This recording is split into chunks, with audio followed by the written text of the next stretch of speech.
క్రీస్తు వాక్య పరిచర్యలు అను ఈ ఆధ్యాత్మికమైన కార్యక్రమానికి ప్రేక్షకులందరికీ స్వాగతం, సుస్వాగతం.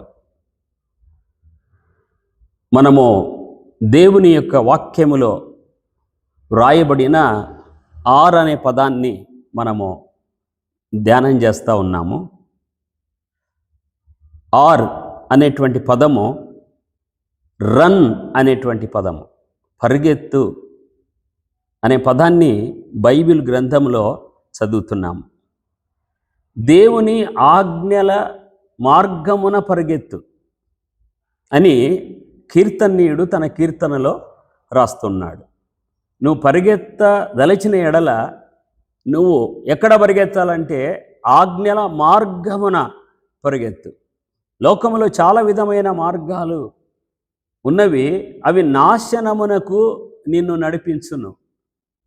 నిన్ను అవి మాయలోకానికి తీసుకొని పోవును.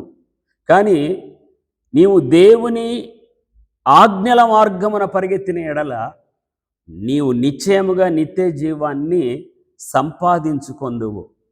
ఈ అడుగుజాడలలో అంటే ఈ మార్గములలో మనము నడిచిన ఎడల దేవుని వాక్యం అనేటువంటి అడుగులు, ఆ అడుగులలో అడుగేసి నడిస్తే భవిష్యత్తు అది చాలా లాభకరమైనదిగా, చాలా దీవెనకరమైనదిగా నిశ్చయముగా ఉండును.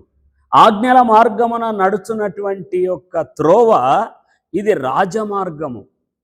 ఇది రాజమార్గం మాత్రమే కాదు, ఇది పావనమైనటువంటి ఒక మార్గము.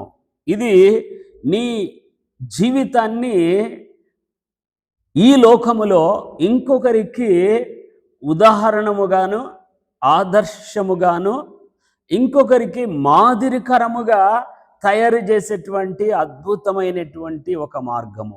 ఈ మార్గములో నడిచి దేవుడు నీ కోసమై ఆయన ఈ భూమి మీద సిద్ధపరిచినటువంటి సకల విధమైనటువంటి మేలులు, సకల విధమైనటువంటి ఆశీర్వాదాలు ఇవన్నీ నువ్వు సొంతము చేసుకోవచ్చు.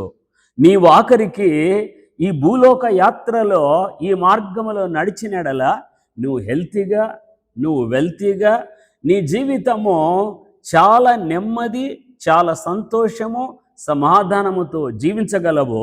ఈ లోకాన్ని ముగించిన తర్వాత ఖచ్చితంగా నిశ్చయముగా నీవు నిత్య జీవాన్ని సంపాదించుకునేదవు. కనుక నీ ముందు ఈ ఆజ్ఞలు ఉన్నవి, ఈ ఆజ్ఞలను పట్టుకొని ఆ మార్గమును విడిచిపెట్టవద్దు. అవి నీ జీవితానికి చాలా ఉన్నతమైనటువంటి, శ్రేష్టమైనటువంటి రాజమార్గము. ఆ మార్గమును ఎన్నుకో, కోరుకో, ఇప్పుడే దానిలో నడువు.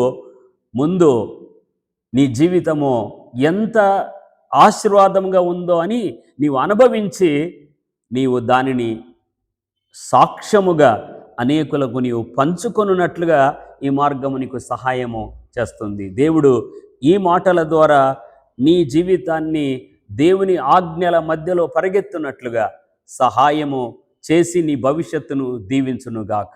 ఆమేన్.